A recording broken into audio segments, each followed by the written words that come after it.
Transfer కష్టాలు అప్పుడే మొదలైంది. కరెంటు కష్టాలు. భువనగిరి జిల్లా సంస్థ నారాయణపురం మండలం వావివల్లపల్లిలో కరెంటు కోతలపై రైతులు ఆందోళనకు దిగారు.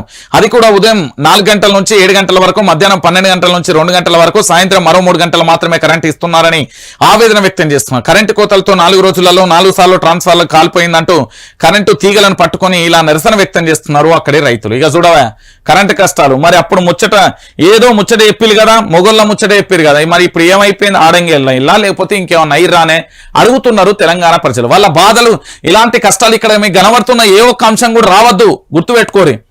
ఇక చూడండి, నడిసొచ్చిన మీటర్ అమాయకపు తెలంగాణ పల్లెతల్లి ఫోటోలోని బామ్మే ఉదాహరణ. ఉచిత కరెంటు దరఖాస్తుకు సర్వీస్ నెంబర్ కావాలనడంతో తన పాత మీటర్ను పట్టుకొని దరఖాస్తు కేంద్రానికి వచ్చింది ఈ వృద్ధురాలు. ఇక చూసుకోరు, ఇంతకంటే దారుణం ఉంటుందా?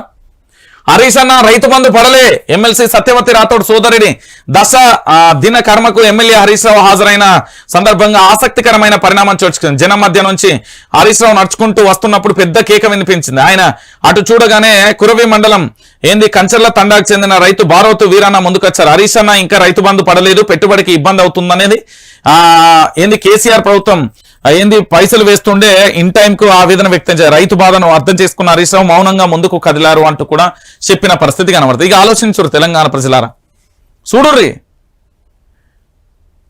హరీష్ అన్నను అడుగుతున్నాడు, ఎందుకంటే గత ప్రభుత్వంలో ఇచ్చింది కాబట్టి, ఇప్పుడు ఇత్తలేరు కాబట్టి అడుగుతున్నారు రైతు.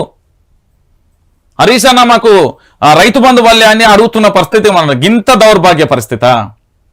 ఇక సార్వత్ర సమరానికి సన్నాహం అవుతుంది, ఇక గట్టిగానే అవుతుంది బీఆర్ఎస్ ప్రభుత్వానికి సంబంధించి కూడా చూడొచ్చు. ఇదేంది, హైదరాబాద్ అమీర్పేట మెట్రో స్టేషన్ లో గోల్డ్ ఏటీఎం ను ఏర్పాటు చేశారు. డెబిట్ క్రెడిట్ కార్డుల ద్వారా యూపీఐల ద్వారా విధానంలో కావాల్సిన బంగారు వెండి నాణాలను డ్రా చేసుకునేలా గోల్డ్ సిక్కా సంస్థ దీన్ని ప్రారంభించింది. క్యూఆర్ కోడ్ ను స్కాన్ చేసి డబ్బులు చెల్లిస్తారు.